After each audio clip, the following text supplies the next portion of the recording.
이스라엘은 하나님이 선택한 민족입니다. 이스라엘 민족은 430년 동안 애굽의 바로의 통치하에서 살다가 노예 생활을 하다가 모세 선지자를 보내어서 하나님이 약속하신 가나안 땅으로 광야 교회를 이끌어내어 40년간 낮추십니다. 그의 후계자 여호수아가 2세들을 이끌고 하나님이 약속하신 젖과 꿀이 흐르는 가나안 약속의 땅에 정복하고 그 땅에 이스라엘 민족은 마침내 이스라엘이라는 나라를 가지고서 정착하게 되어집니다. 그러면서 사사시대를 맞습니다.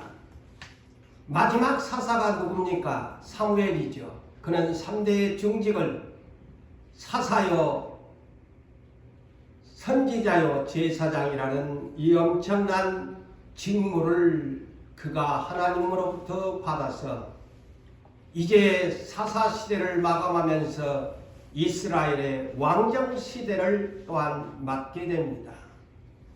왕정시대의 첫 왕은 하나님 앞에 눈총이란 하나님의 말씀을 버린 사울왕이 초대 왕이 됩니다. 그러나 하나님의 마음에 맞는 사람, 하나님의 뜻을 다 이루는 순종과 복종의 사람, 겸손한 사람, 다윗이 두 번째 왕으로 등극하면서 이스라엘은 통일 왕국 시대를 맞이합니다. 이러므로 전쟁을 할 때마다 다윗 왕은 백전백승의, 세상말로 백전백승의 승리를 하는 사람이 다윗 왕이었습니다. 그의 아들 또한 솔로몬이 이를 이어서 세상에서 전무후무한 왕으로서의 부귀영화를 누렸습니다. 이 부귀영화가 그에게는 독약이 되어버렸습니다. 왜 독약이 됐느냐? 부패와 타락이 됐어요.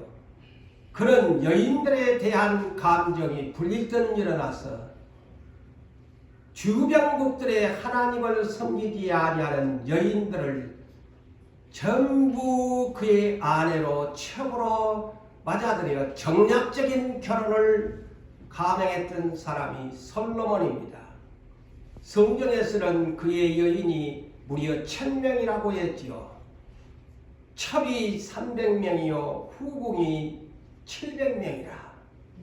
이러다 보니까 솔로몬은 여인들의 치막복에서 살면서 여인들이 속삭이는 이방 신들에 대한 유혹에 빠져서 솔로몬은 가장 세상에서 전무후무하게 부귀영화를 누려보았지만 또한 가장 타락한 왕 중에 여인들에 의해서 망해버린 사람이 바로 솔로몬 왕입니다.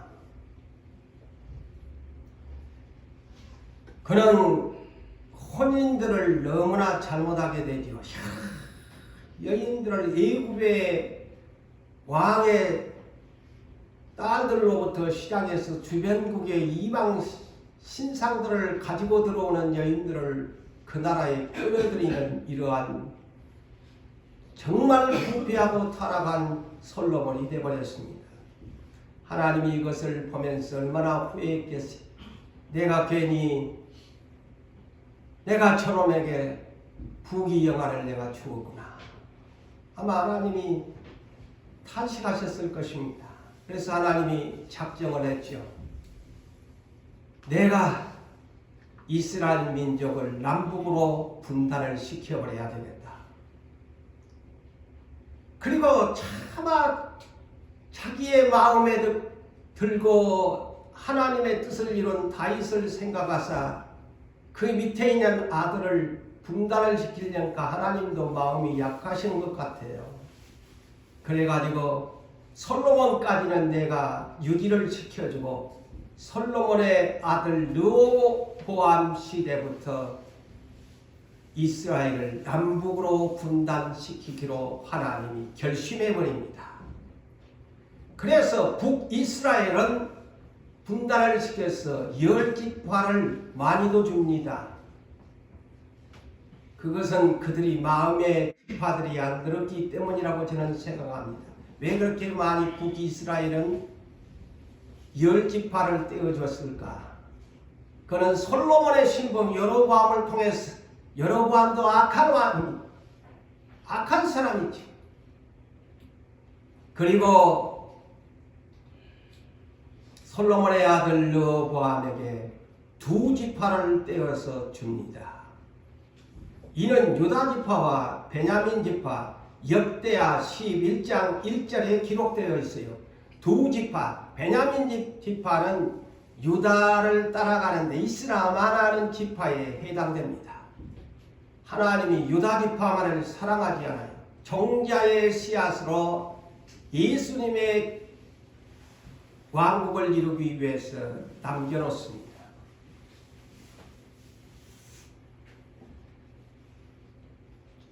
서론적으로 이것을 여러분이 알고 본문을 이해해야 합니다. 이 본문을 또한 이해하려면 왜 이 본문에 전쟁이 이렇게 일어났을까? 역대하 18장, 19장을 먼저 이해해야 합니다. 자, 북이스라엘의 왕이 이때 당시 전쟁 사건에 그 유명한 악명 높은 아방이 통치할 때입니다. 아시지요? 그 악한 여인 이세벨의 게임통에 놀아난 아방.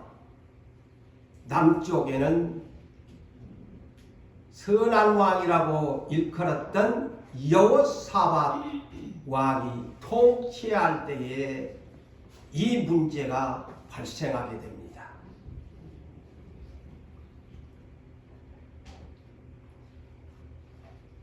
자, 이 여호사밧 유다의 왕은 남유다의 왕국은 여호사밧이 하나님 마음에 처음에 들었어요. 그래서 선한 왕이었어요. 그래서 그의 명성이 온 주변국에 크게 떨쳤습니다. 크게 떨치고 하나님의 그에게 축복을 많이 주었지요. 그런데 북쪽 이스라엘에는 와방이 통치하고 있었지요. 악한 왕이. 그 가운데 이 여호사밧 왕이 잘못한 것이 뭐냐? 북이스라엘과 친교의 관계를 나누면서 혼인관계를 이루어 인적관계를 맺었습니다. 그래서 왕래를 하게 됩니다. 하나님이 갈라놨는데. 그래서 어느 날 이 여호사밧 왕이 혼인관계로 인적관계를 맺은 교류하는 그런 친분의 관계로 북이스라엘 악한 왕과 이 사람이 관계를 맺게 되다 보니까 우리나라 대통령께서 각 나라에 순방을 하시지요. 모든 장관들이나 경제계의 사람들을 데리고 가는 것처럼 어느 날 여호사밧 왕이 북이스라엘 수도가 사마리아입니다. 이 땅 이곳에 순방을 하게 됩니다. 순방하는 차에 아방 북이스라엘 왕이 대단히 큰 잔치를 베풀고 환영식을 거대하게 베풀어 줍니다. 그리고 나서 북이스라엘 이 아방이 남유다 여호사밧 왕에게 이런 간청을 합니다. 왕이여, 저 아람에 속한 길랏 라못을 내가 치고자 하는데 우리는 친교의 관계고 혼인관계로 인적관계를 맺었는데 도와주십시오 하다 보니까 거절을 할 수가 없습니다. 그래서 이때까지 여호사밧 왕은 대단히 하나님을 신뢰하고 선지자들을 신뢰하는 사람이었어요. 그래서 여호사밧 왕이 아합에게 왕이여 당신에게 선지자들이 있습니까? 나한테는 400명의 선지자들이 있다. 그러면 불러오소서 하나님한테 물어보고 합시다. 하나님께 여쭈니까 한결같이 이 거짓 선지자 악한 밑에서 빌어먹고 사는 이 거짓 선지자들이 뭐라고 했게요?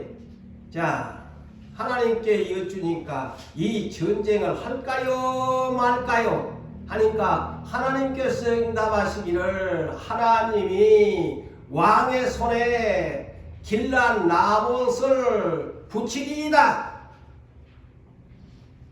좋은 쪽으로 예언을 해줍니다.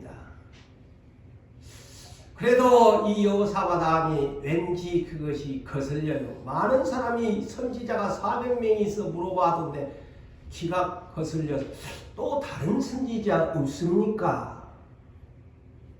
그러니까 아합 왕이 보세요. 진리는 언제나 많은 것이 아니고 하나뿐입니다. 미가야 선지라는 놈이 하나 있는데 항상 내가 물어보면 좋은 소리는 안 하고 맨날 나에게 나쁜 소리만 합니다. 그건 미워 죽겠습니다. 저거는 나한테 한 번도 좋은 소리를 안 해줍니다. 자, 여러분, 진리는 이렇게 고독합니다. 그런데 여호사밧 왕이요, 그 선지자 데리고 여기서 한번 들어봅시다. 그러니까 미가야 선지자가 뭐라고 얘기했어요? 이스라엘이 목자 없는 양같이 흩어지게 될 것입니다. 그런데 이렇게 해줬는데 세상은요 언제나 다수결의 원칙이잖아요. 모든 국민투표도 그렇고 400대 1의 말씀을 분명하게 전해 주었는데 두 왕이 400인의 거짓 선지자의 말을 듣고 이 전쟁에 참전합니다. 그래서 성경에서는요, 물론 교회에서도 다수결의 원칙이 위해서 일꾼들도 선택하지만 정말 깊이 많이 생각해 봐야 돼요. 많은 사람이 찬성을 해도 한 사람이 반대하는 것도 들을 수 있고 깊이 생각해 봐야 할 일이다 라는 것을 교회에서는 때로는 필요합니다.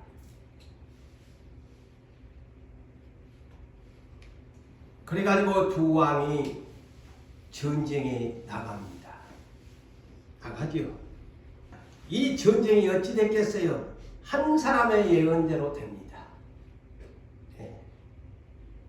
이날 이 전쟁으로 그 악한 아합이 죽게 되는 날입니다.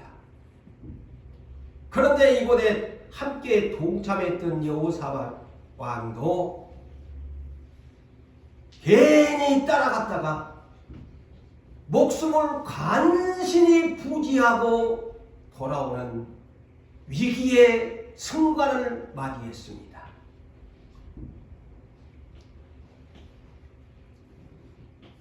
아합왕은 우연히 한 사람의 병사가 무심코 성경에 무심코 쏜 화살이 아합왕의 갑옷의 솔기를 쏘아버렸다. 그 양반을 갖다가 겨냥을 해서 쏜 것도 아닌데 무심코 날아간 화살이 그게 하나님이 하는 역사라는 것이죠. 무심코 쏜 화살이 그 악한 왕 이세벨 때문에 온 이스라엘을 망하게 하는 이 사람이 이 전쟁터에서 이제 그만 죽게 됐습니다. 아픔이 옵니다. 통증이 옵니다. 견딜 수가 없습니다. 그러나 이 순간에 더욱 전쟁은 맹렬했다고 합니다.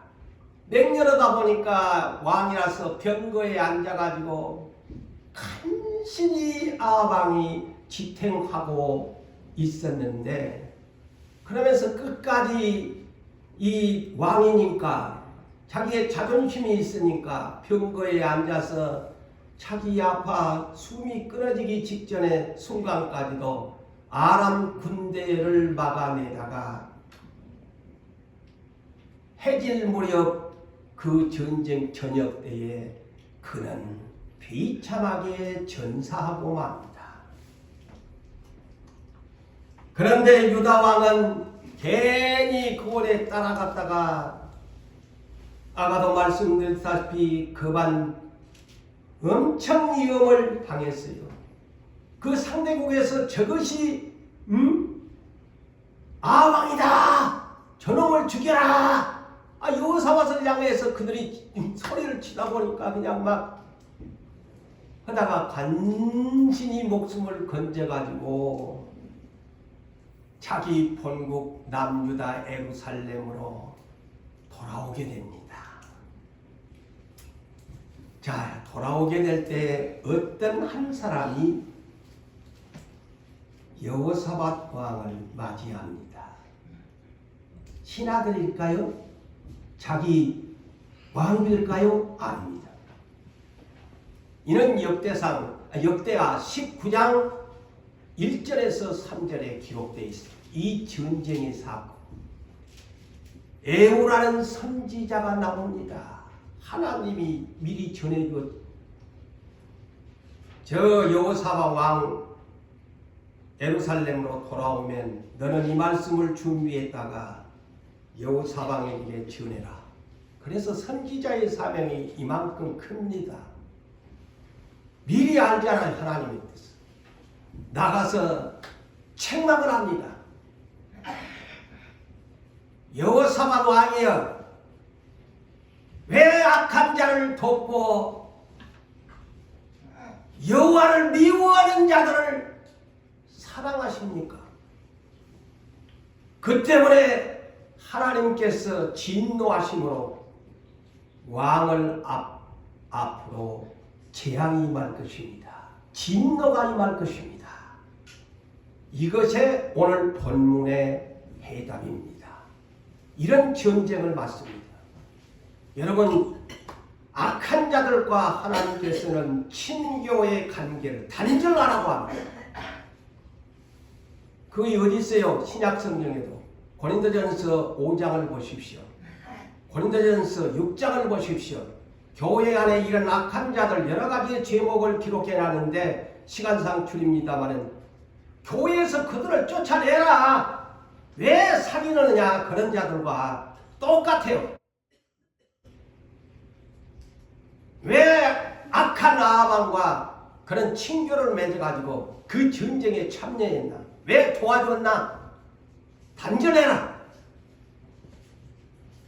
그 대가로 앞으로 너의 나라에 하나님의 진노에 전쟁이 있을 것이라는 것을 예언합니다. 그래서 여러분, 농담으로 듣지 마세요. 악한 자들과 자꾸 친교 교류하면서 살면 하나님의 눈에 내가 언젠가는 저놈 내가 가만 안 둔다. 왜 하지 말라고 하는데 저 악한 자들과 자꾸 교류를 하느냐? 제발 농담으로 듣지 마세요. 그 사람을 하나님이 사랑하시면 물이 들거든요. 그러니까 사랑하는 자를 아껴서 한 번 때립니다. 오늘 본문의 사건이 그것입니다.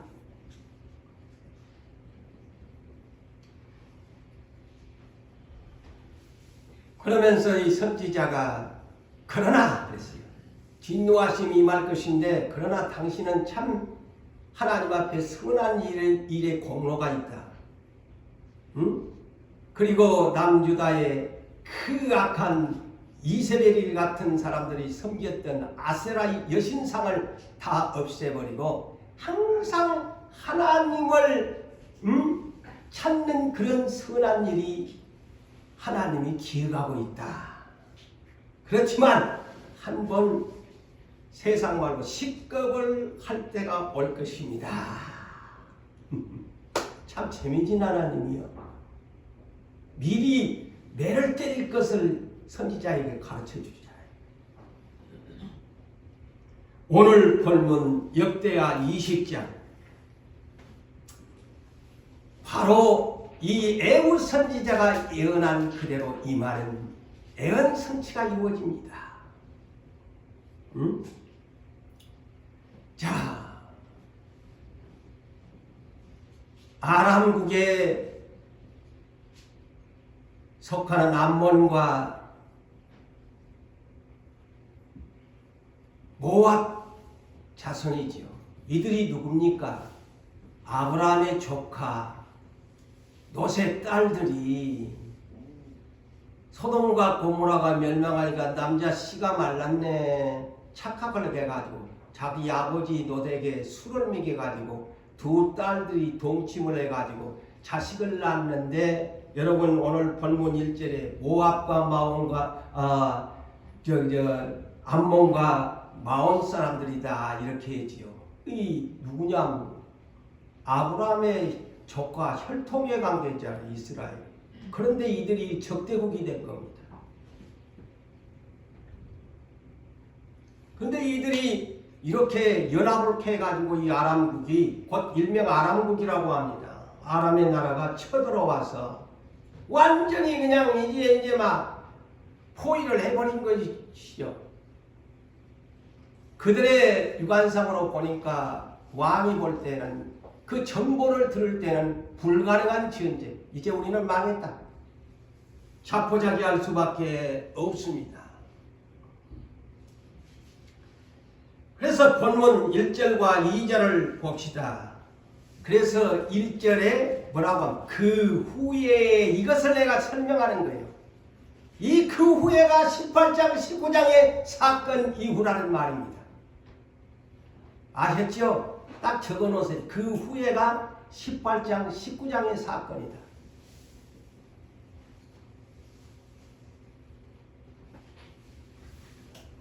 그래서 이 노새 후예들이 말하자면 노새 후예들이 혈연적으로는 아브라함의 조카의 노시니까 혈연적인 관계거든요. 근데 이들이 적대국이 되어버린 거예요. 암몬과 모압 자손. 유다를 갖다가 죽이려고 하는 거야. 자, 본문 3절과 4절을 봅시다. 이제 쳐들어왔다는 정보를 듣고는 여호사밧 왕이 두려워서 여호와께 낯을 향하여 기도를 했다고 했습니다. 그리고는 어떻게 했느냐? 온 유다 백성들에게 전투 명령을 내린 것이 아니고 금식하자. 금식을 공포하는 명령을 내립니다. 인간적으로 말이 안 되지요. 전투 명령을 완전 무장을 해가지고 온 유다야 싸우자 하고 하는 것도 이길까 말까 하는 판인데 절망적인데, 아니 굴무라니 상대국이 전투병력을 이끌고 왔는데 우리 백성에게 금식을 하라니 말이 됩니까?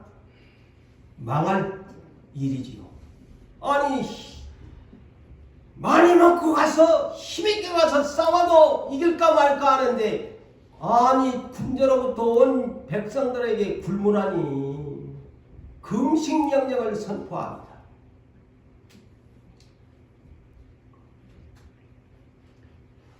그러자 유다 모든 백성은 왕의 명령에 따라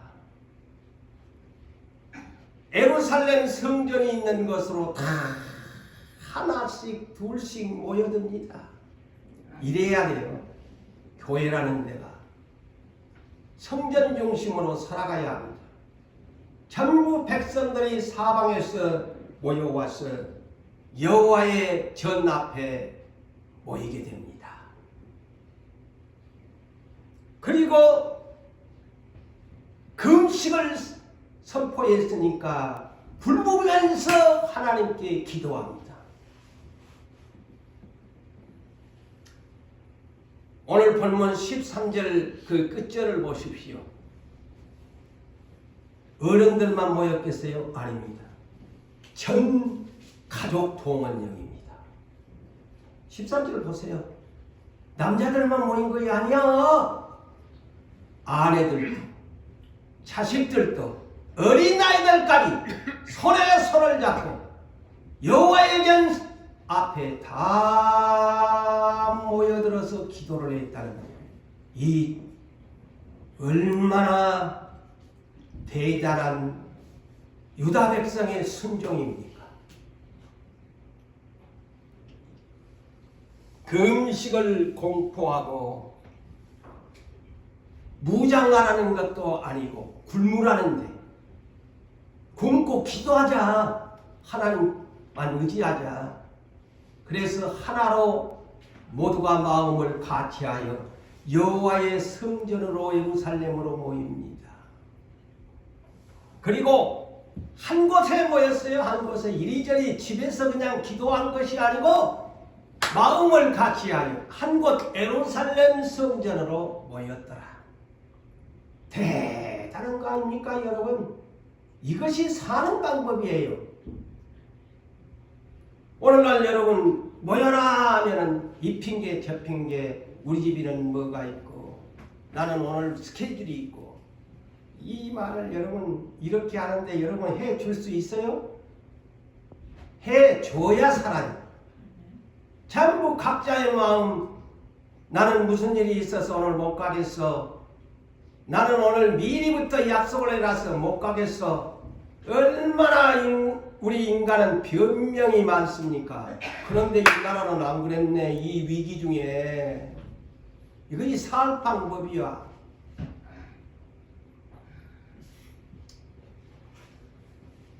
그들이 금식을 하면서 우리가 살 길은 여호와의 전 앞에 다 모였어. 우리 전능하신 하나님 앞에 우리가 섰나이다 그랬어요. 성경에. 여호와 앞에 우리가 앉아서 울고 통곡하는 것이 아니고 금식하면서 여호와 앞에 다 섰더라. 얼마나 보기 좋습니까? 집안에 앉아서 안 나오는 사람들 것이 아니고 여호와의 전에 모여서 한 마음 한 곳에 모여서 여호와 앞에 다 섰더라. 일어서야 돼요. 하나님 앞에서 살라.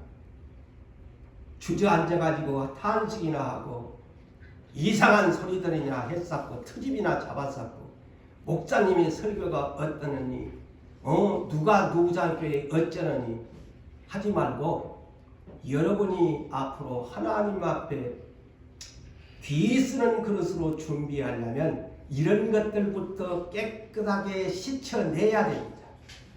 그래야 귀 쓰는 그릇 됩니다. 왜 이들이 이렇게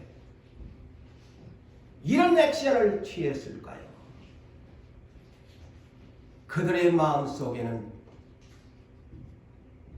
여호와가 우리의 힘이요 능력이라는 것을 믿음을 가졌기 때문입니다.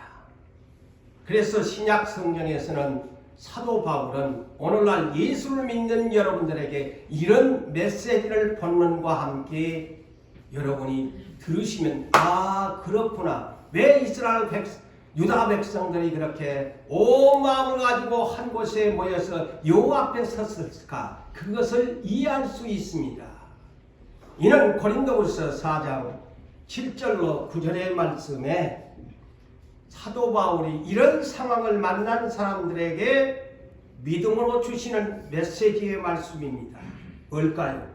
우리가 이 보배를 질그릇, 우리 육체의 흙으로 만들어진 질그릇 안에 가졌어. 이 보배가 뭐냐? 예수 그리스도. 우리가 이 예수 그리스도를 나 흙덩이 있는 육체 안에 질그릇 안에 가졌으니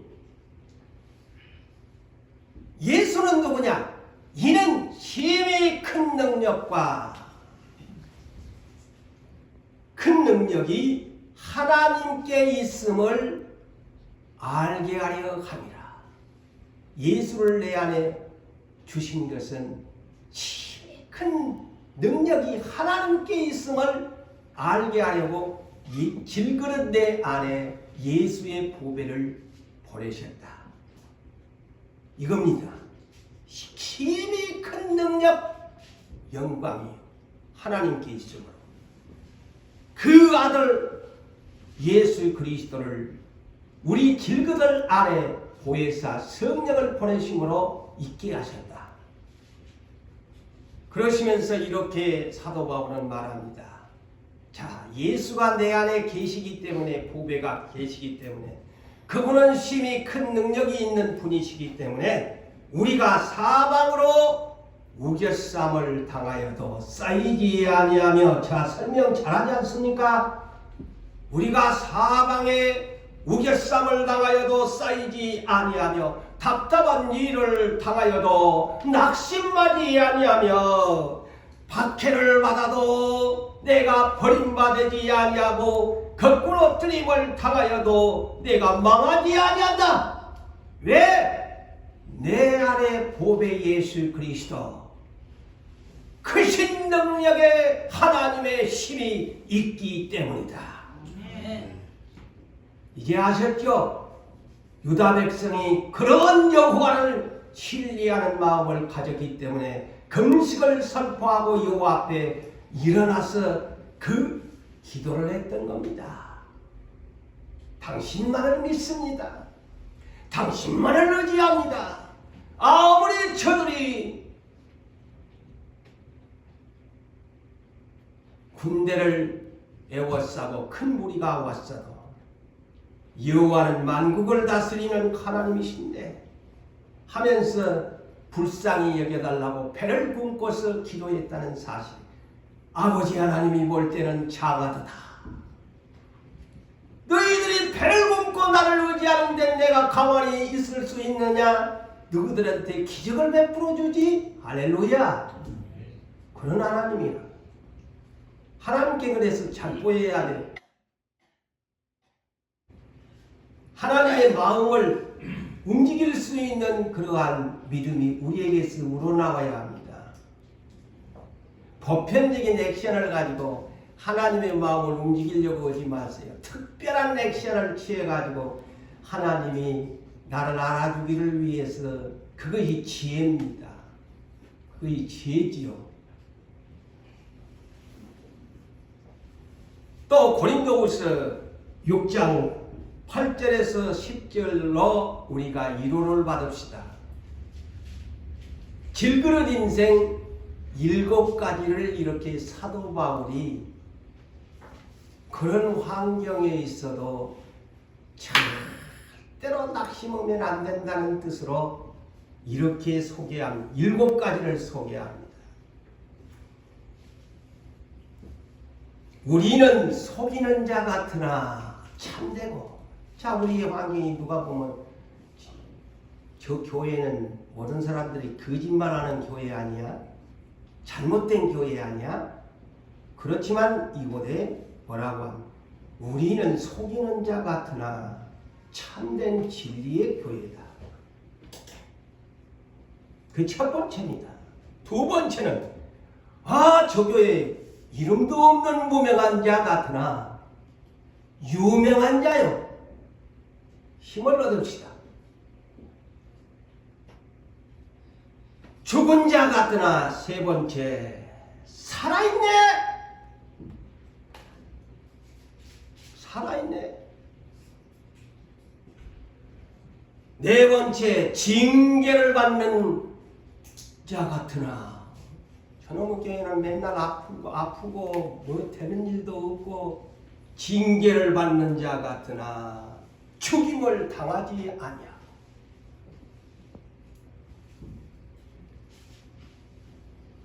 근심하는 자 같은데 저 사람들의 얼굴을 보면 항상 기뻐하고 사네.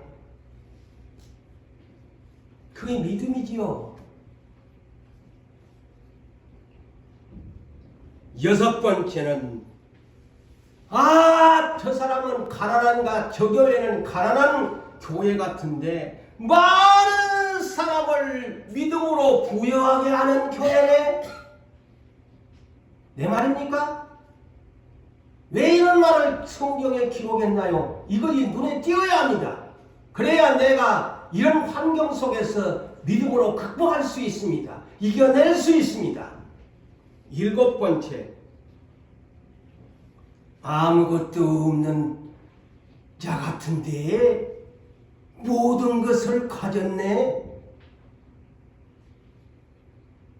이거이 믿음이라는 거예요. 여러분 실망하지 마시고 낙심하지 마시고 길그릇 인생 7가지가 이렇게 남의 외모적으로 판단하는 외형적으로 판단하는 사람에게는 이렇게 보일지라도 우리 하나님께서는 이런 사람들을 그렇게 평가하지 않는다는 말씀이십니다.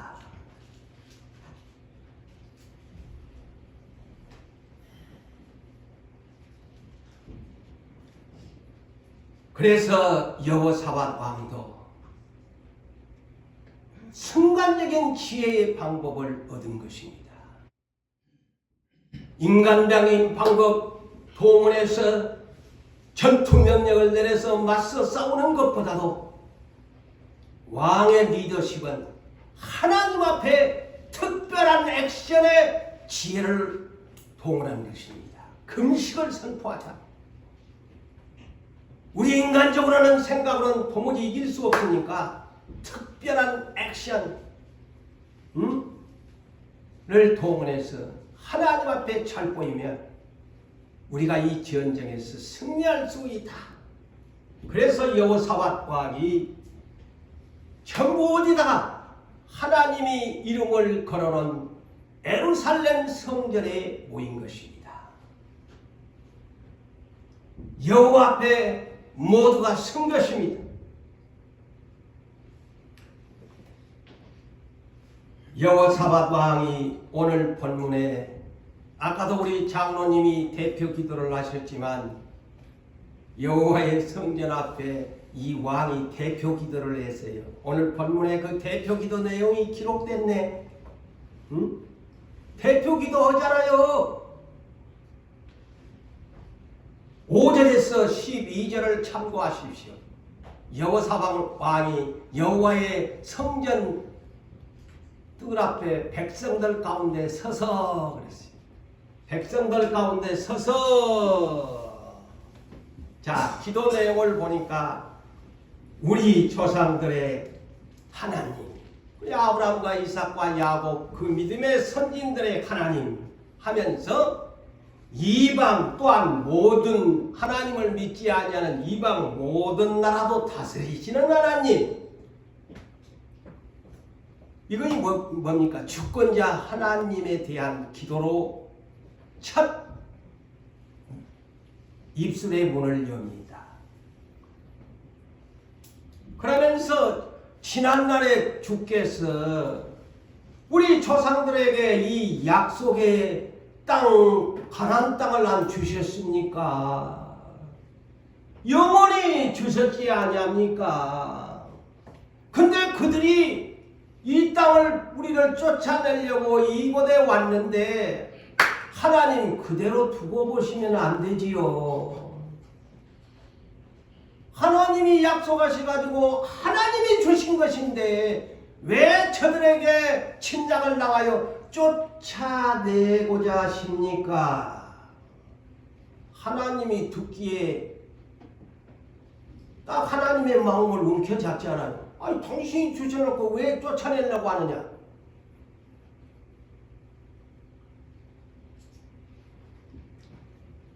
그러면서 그러면서 가장 핵심적인 성경을 붙잡고 기도합니다. 지난날 여기는 솔로몬이라는 말이 없지만은 뭐라고 하냐면 이스라엘 백성이 이 약속의 땅에 살면서 주의 이름을 위하여 한 성소를 건축하고 이루시기를 솔로몬이 지었던 성전을 얘기합니다. 이는 역대하 7장 13절에서 16절을 여러분이 참고하세요. 자, 솔로몬이 이 예루살렘 성전을 멋들어지게 건축하고 봉헌식 제사를 드리는데 하나님이 솔로몬에게 약속한 말씀이야. 약속한 말씀이야. 그 약속한 말씀이 뭐냐면 하나님 앞에 여호사밧 왕이 들이댄 겁니다. 그때 솔로몬 왕에게 이렇게 약속하셨지 아니합니까? 만일 전쟁이 나거나 난리가 나거나 재앙이 나거나 견책하거나 전염병이나 기근이 와서 굶어 죽을 때가 돼. 그래서 하면은 우리에게 임하면은 주의 이름이 이 성전에 있으니 우리가 다 하면서 성전 앞에 우리가 이렇게 섰습니다. 그런 말씀을 하나님이 하셨지 아니합니까? 이 한난 가운데서 우리가 그 말씀을 붙잡고 주께 부르짖은즉 들으시고 구원을 하리라고 하셨나이다. 구원을 하리라고 하셨지 않습니까? 들이댑니다. 하나님 앞에 들이대야 돼.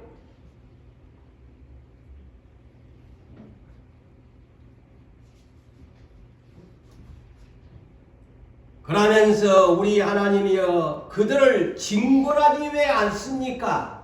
왜 저렇게 나눴습니까? 그렇게 약속을 하셔놓고 우리를 위에 이 모든 우리를 치려고 이 모든 큰 무리가 왔는데 자 겸손하게 이렇게 말하나 우리는 대적할 능력이 없습니다. 어떻게 할 줄도 모르겠고 오직 주만 바라보나이다.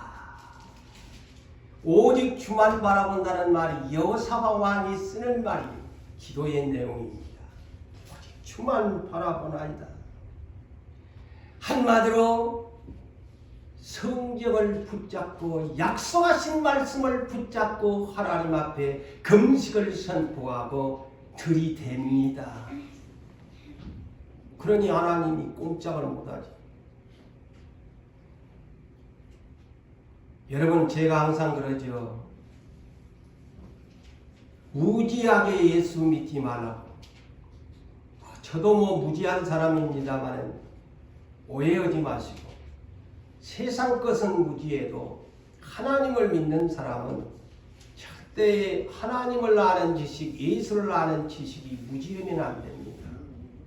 기도할 때 잠언 19장 2절에 뭐라고 한 줄 아세요?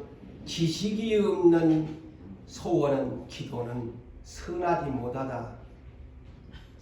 저 세상의 타종교는 자기들 나름대로 교리가 있어서 법이 있어 한다 하지만은 하나님이 볼 때는 무지한 백성의 기도야.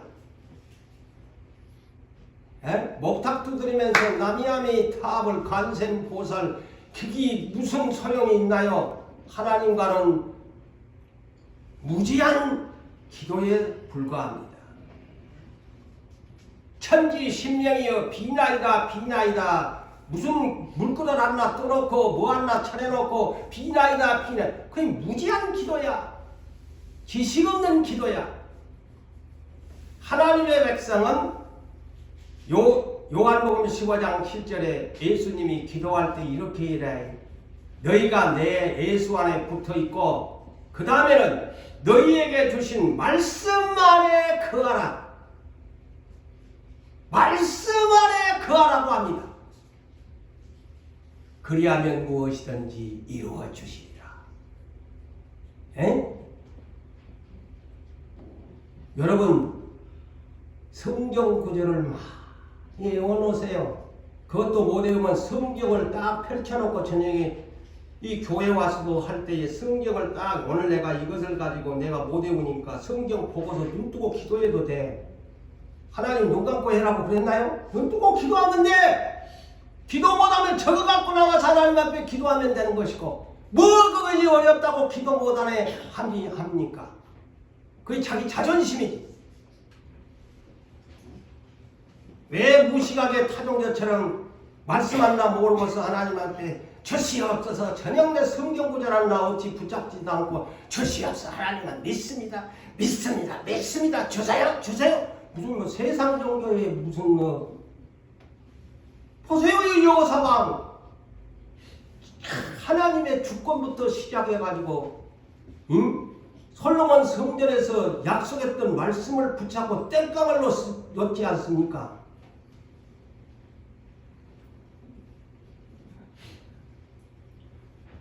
왜 이스라엘 백성이 망했을까요? 호세아 4장 6절에 나와 있습니다. 내 백성이 지식이 없으므로 망하는도다. 자, 농담으로 듣지 마세요. 하나님의 백성이 지식이 없어서 망한대요. 무슨 지식? 세상 학문? 아닙니다. 하나님을 아는 지식이 없어서 망한대요. 지식이 안 되기 때문에 죄를 짓다가도 이거는 성경에 이거 이렇게 하지 마라고 그랬지 하면서 순간 자기 자신을 복종시키는 거예요.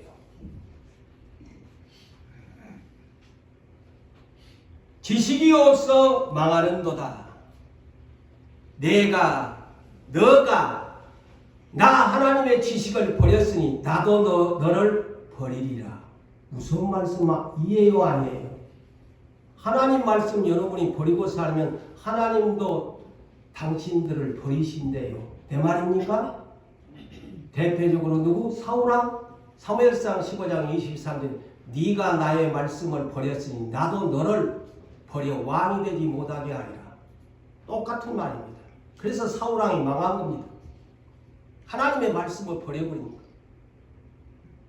다른 것은 버려도 하나님의 말씀은 버리지 마세요. 휴지통에 들어갈 것 많지만은 하나님의 말씀이 휴지통에 들어가면 안 돼. 하나님도 여러분 버려.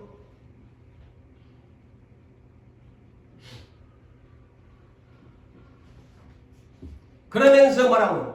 나는 너를 버려.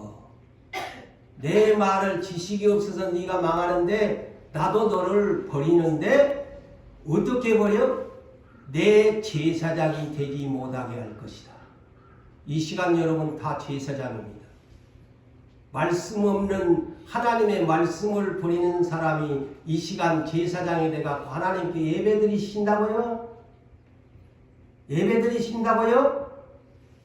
하나님의 말씀을 버리시면서 지금 제사장이 돼가지고 하나님 앞에 예배드리신다고요? 착각하시고 예수 믿으신 분이야. 제사장이 되지 못하게 한다고 그러잖아요.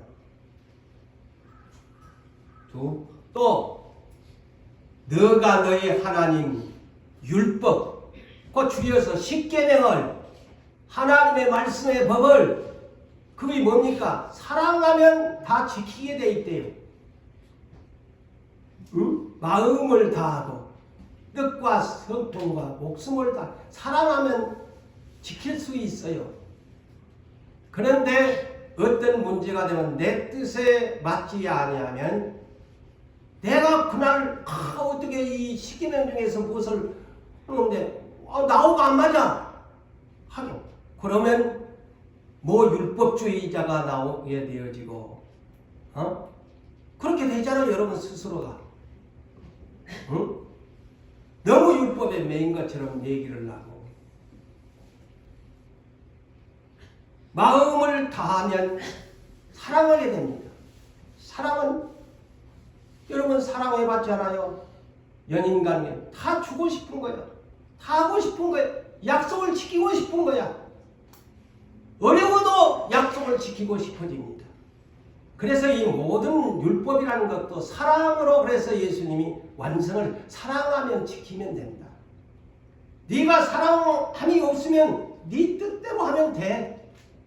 사랑하면 누가 뭐라 그래도 나는 그것을 할 수 있는 거야.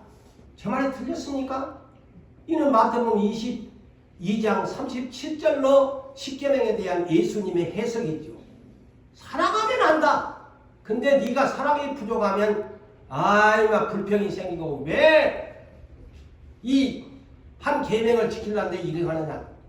나도 모르게 입에서 불평이 나와요. 그러면서 뭐 율법이 어쩌게 되어지고 그런 얘기들을 우리가 스승치 않고 판단하고 비판할 수 있습니다.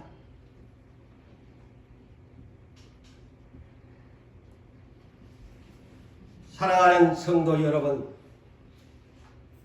우리는 하나님을, 예수님을 아는 지식을 사랑합시다. 사랑합시다. 사랑하면 순종합니다. 사랑하면 지킵니다.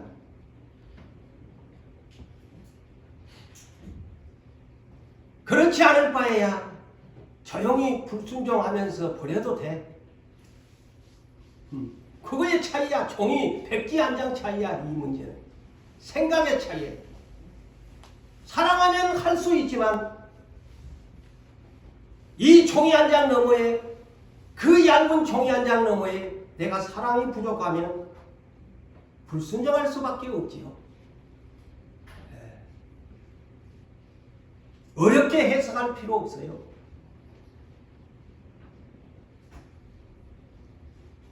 자,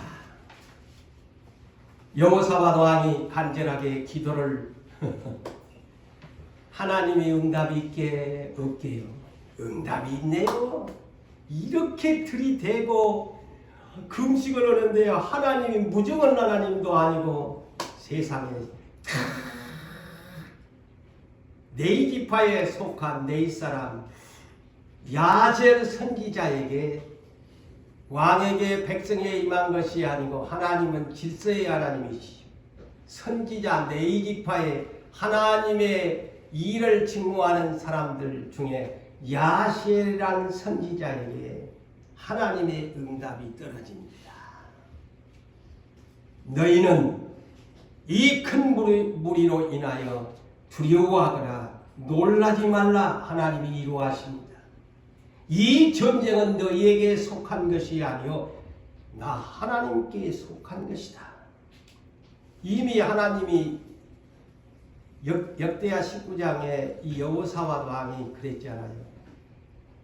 선지자를 통해서 당신 그 전쟁에 도우러 갔다가 하나님이 언제 한번 대판 진노하신 날 임할 것이라고 했잖아요.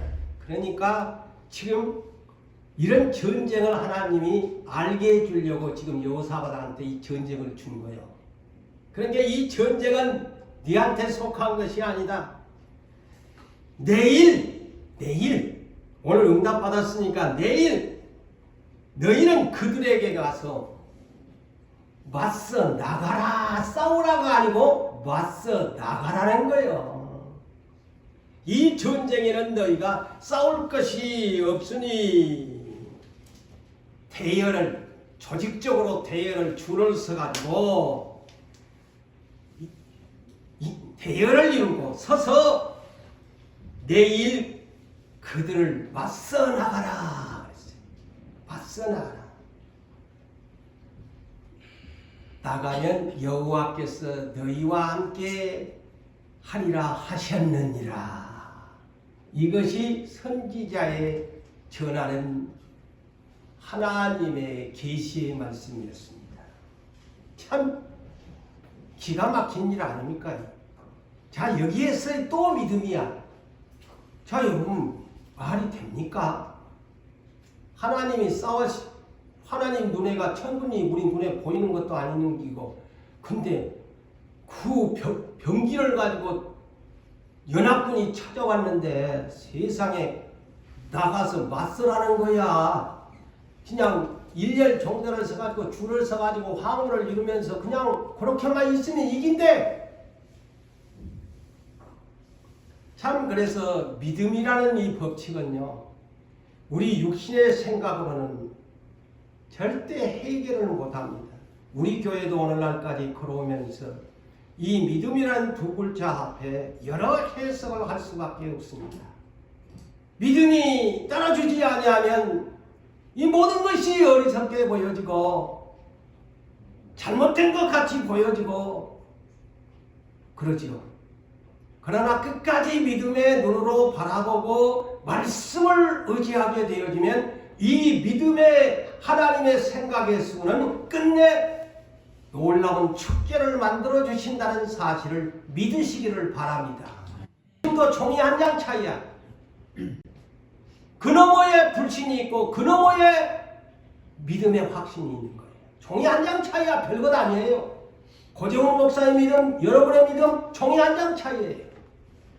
별것 아닌 어떤 생각을 가지고 믿음을 푸느냐예요. 그래서 로마서 8장 5절로부터 8절에 믿음이라는 것은 이렇다라는 것을 가르쳐 줍니다. 육신의 생각을 하는 사람은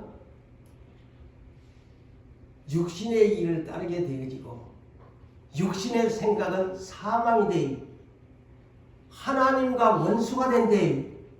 하나님을 절대 기쁘시게 할 수 없대. 그렇지만은 성령의 생각, 성령의 말씀에 의지하여 성령이 인도하는 대로 따르는 사람은 생명과 평안이 있게 되어지고 장래의 소망을 이루게 됩니다. 백지 한 장 차이에요, 여러분. 별것 아니야, 믿음이란 거.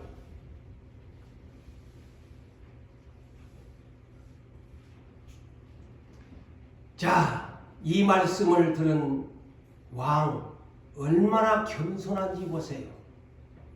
선지자가 메시지를 전하니까 왕인데, 그것도 백성 앞에 있는 왕인데 백성들 앞에서 자기의 권위가 있는데 안 그렇습니다. 땅바닥에 엎드려 얼굴을 땅에 대고 여호와 앞에 경배합니다. 응? 그러니까 백성들이 그것을 보고 다 따라서 모든 백성이 다 왕처럼 얼굴을 땅에 대고 경배하더라. 응답받는 자의 자세입니다. 그런데 오늘날 우리는 어때요? 이 설교를 하는 이 한 시간도 하나님의 말씀을 받는 시간인데 뭘 장난하고 앉아? 예? 그게 자세입니까? 예? 그 말씀을 받는 자의 자세입니까? 성령께서 주시는 말씀 이렇쿵 저렇쿵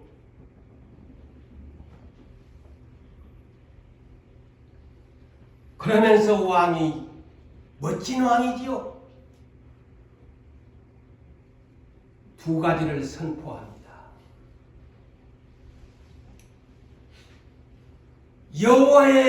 여호와를 신뢰하라.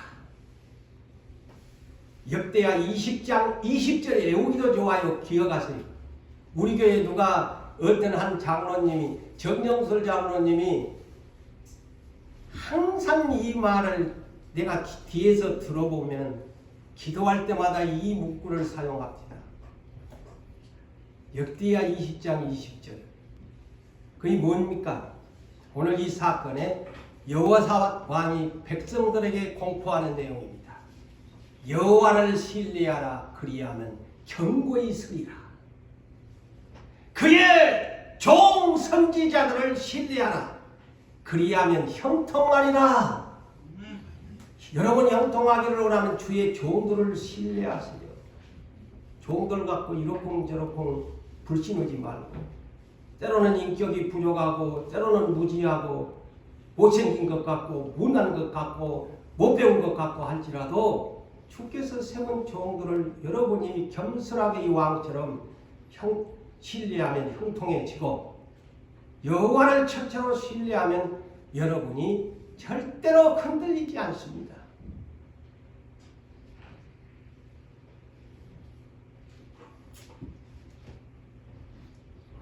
그러면서 왕이요 백성들과 의논을 하고 믿음은 백기안전장이라고 하는데 하나님이 그렇게 말씀을 하니까 세상에나 아니 노래하는 사람들을 전투병력을 소집하는 것이 아니고 노래하는 사람들을 모집하는 거야. 노래할 사람들. 노래하는 사람들을 선택해 가지고 그들에게 찬양대에서 가운을 입힌 것 같이 거룩한 예복을 입히고 저 누구들은 군대에 앞서서 화살마비도 아니고 방패마비도 아니고 잘못 이해하면 그래요. 무슨 우리 죽으라는 거야 뭐야 군대 앞에 나서라는 거야. 응? 아니 군대가 앞서고 그 뒤에 찬양을 하면 될 텐데 이 왕은요 이 찬양대 가운을 입은 애복을 입은 사람들을 군대 앞에다 나가래. 무슨 화살박이도 아니고 총탄박이도 아니고 그러면서 노래를 불러나는 거야. 참 이 성경을 보면 육신의 생각으로 보면 성경 절대로 안 풀어져요.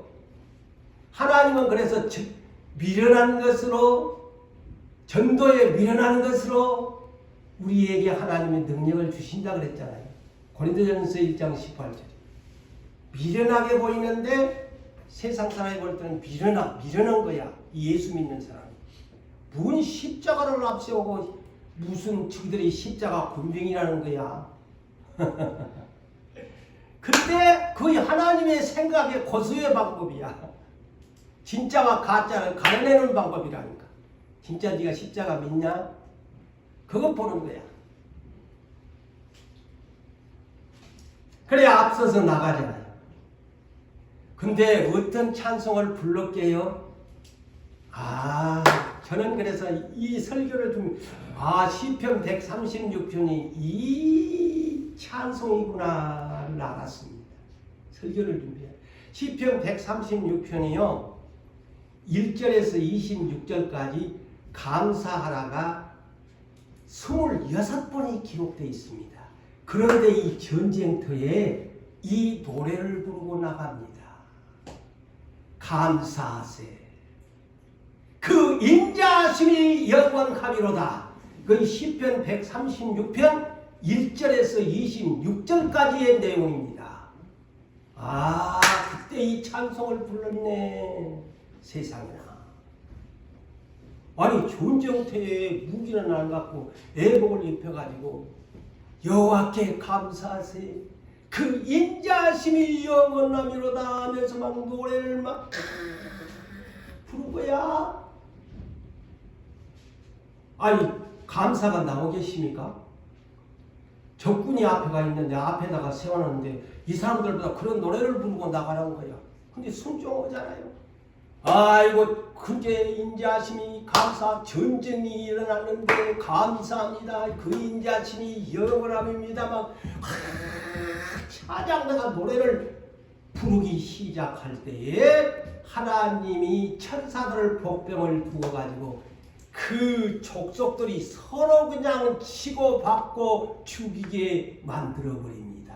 그게 하나님의 생각에 수라니까. 저기들끼리 전쟁을 해버려. 여기는 싸울 필요가 없어. 저기들끼리 치고받고 안전히 들판에가 시체들 하나도 살아남은 사람이 없이 죽여버렸어. 그런데 시체들 뿐인데 어머나 눈에 띈 것이 있네.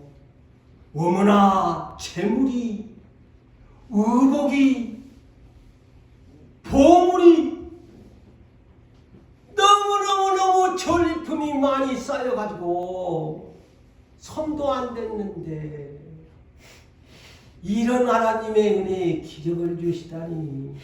사흘간이나 너무너무 힘이 많아가지고 가지고 갈 수 없을 정도로 전리품을 많이 얻었네.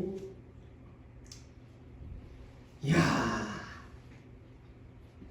이런 하나님의 능력이야. 우리도 그런 약속을 받은 교회입니다. 이런 일이, 어째 이런 일이. 그래서 성전가를 불렀습니다. 왕을 선두로 넷째 날에는 축제의 날을 만들었습니다. 왕을 선두로 예루살렘으로 돌아오면서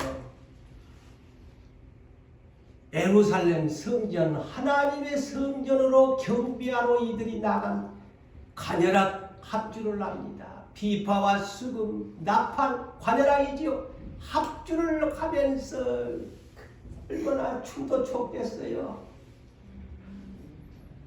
우리에게도 이런 날이 올 것을 약속했으니 소망을 가집시다. 성경에 이런 날이 있지 않아요? 말씀을 맺습니다. 앞이 캄캄할 때 기도는